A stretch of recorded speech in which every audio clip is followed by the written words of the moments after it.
Hey everyone, welcome back to another video. And in this video, I'm going to show you how to fix a TV that's stuck on the wall mount. So I recently ran into this issue in which my TV was not removing from its TV mount. And there's two ways to go about doing this.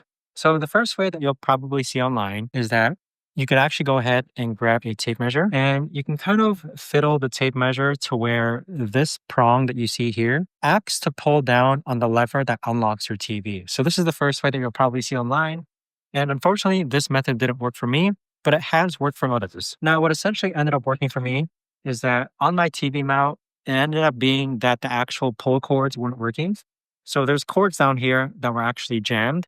So what I had to do was that I took a really old hanger, like one of those old metal hangers, and I unraveled it. And what I essentially did was that I just snuck behind the TV, shined a flashlight to the back of the TV, and then I would actually push the prong with this metal piece so that it would actually unhook my TV. And so by using this metal hanger, you can use any sort of metal wire. This is what I used to actually go ahead and unhook my TV so that I was able to remove my TV from the TV mount. So it took me a while to figure it out. And honestly, it actually took me more time to find this metal wire hanger than it did to actually remove the TV afterwards. But that right there, guys, is the best and easiest way that I know of to actually go ahead and fix a TV that's stuck on the wall mount. If you guys have any questions, let me know in the comments down below.